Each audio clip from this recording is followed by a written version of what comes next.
Welcome to Season 8 of the Finding Peace podcast. This season is focused on practical, trauma-informed tools you can use in everyday life.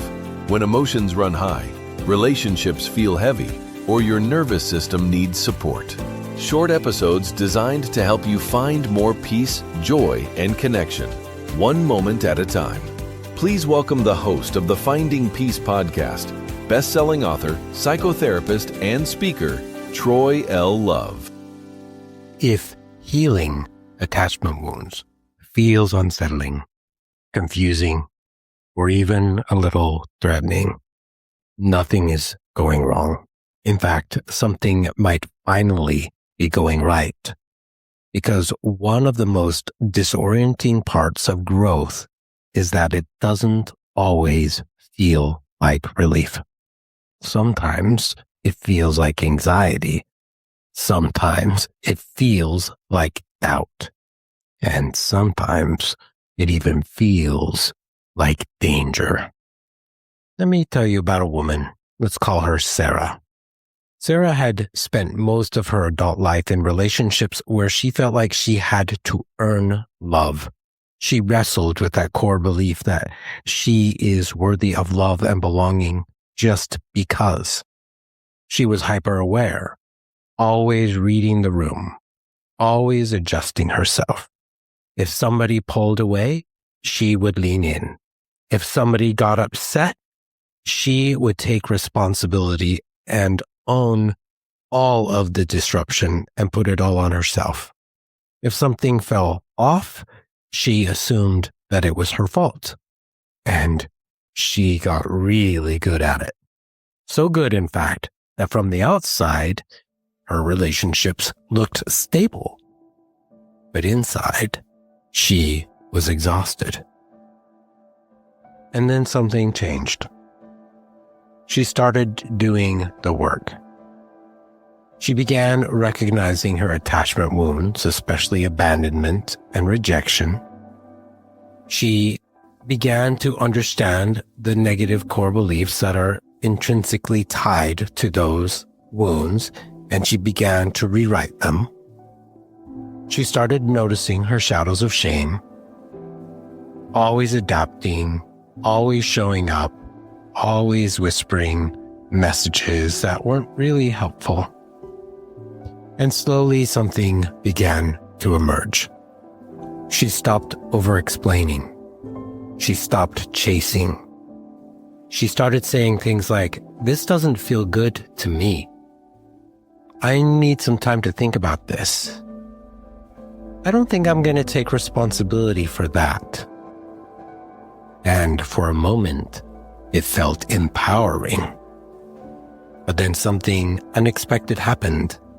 She started feeling anxious, not because anything was wrong, but because nothing was wrong. No conflict, no chasing, no emotional roller coaster, just calm. And her body didn't know what to do with that. She said, "I think I'm losing my feelings. Maybe this relationship isn't right. Something feels off." But what she was actually feeling was peace. And it felt terrifying. Our nervous system wasn't designed for what could be. It was shaped by what was. So if chaos, inconsistency, or emotional unpredictability were part of our past, our system learned that chaos equals normality, hypervigilance equals safety, emotional intensity equals connection. So when things start to calm down, our nervous system doesn't automatically say, "Oh, this is great. This is safe." It says, "Wait, where's the problem?" Peace is unfamiliar at first, and anything unfamiliar gets flagged as potential danger. That's why calm feelings can also create suspiciousness.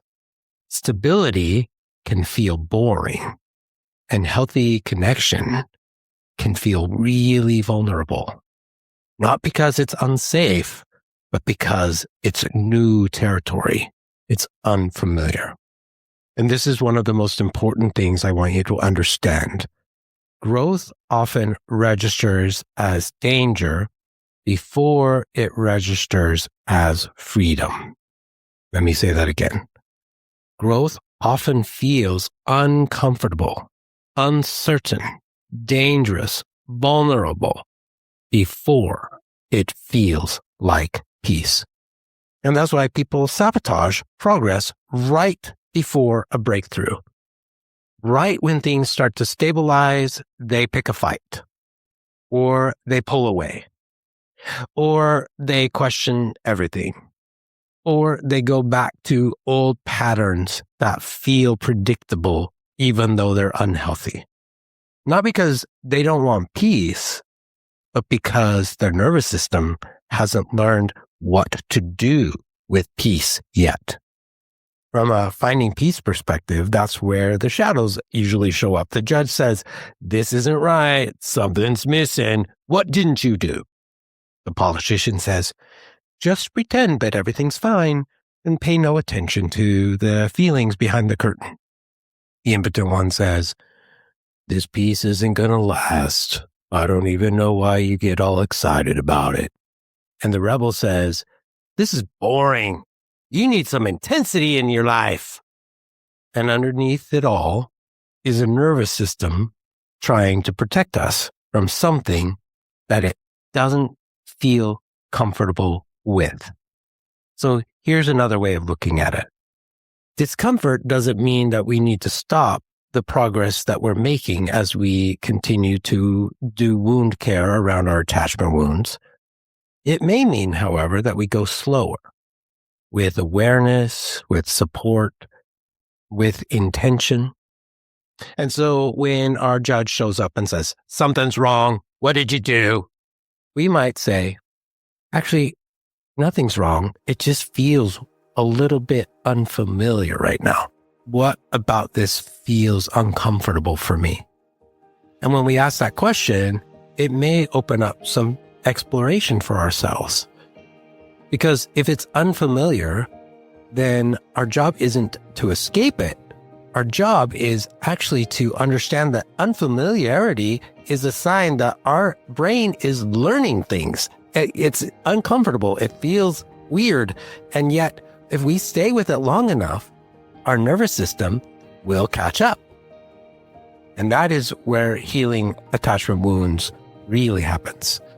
Not in the absence of discomfort, but actually in the ability to stay with the pain while simultaneously experiencing peace, which is at the very core of the finding peace model, that yin and yang of pain and peace.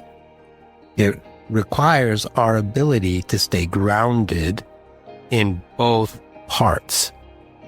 And here's something we can practice.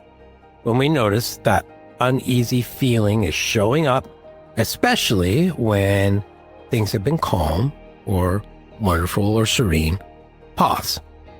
And we can ask ourselves, okay, something's happening. It feels a little weird. It feels a little uncomfortable. It feels a little unfamiliar.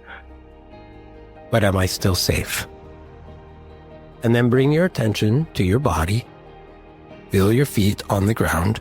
Notice your breath. Look around and orient to the present moment. And when you do that, you're teaching your nervous system something new. We can be safe, and we can be safe even when chaos is absent. Peace isn't something we arrive at overnight. It's something we practice over and over and over again. I mean, I wish that wasn't true, but I am still learning that I have to do things to get back into that sense of peace almost every moment of every day. And if it feels uncomfortable at first, that doesn't mean that we're failing.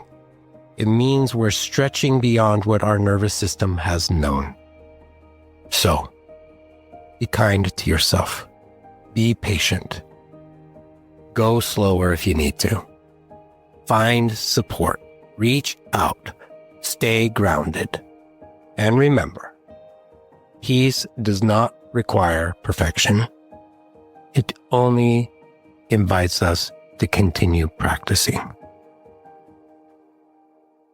Remember, you are enough, you matter, and you are worthy of love and belonging. You've been listening to the Finding Peace podcast. Special thanks to Intrex for providing the theme music for this season and helping set the tone for reflection, grounding, and hope. If this episode supported you, please like, subscribe, and share the Finding Peace podcast. Your support helps these practical, trauma-informed tools reach more people who are seeking peace, clarity, and connection. To explore more resources, workshops, and upcoming events, visit findingpeaceconsulting.com. The Finding Peace podcast is hosted by best-selling author, psychotherapist, and speaker Troy L. Love. Until next time, remember, you are worthy of love and belonging.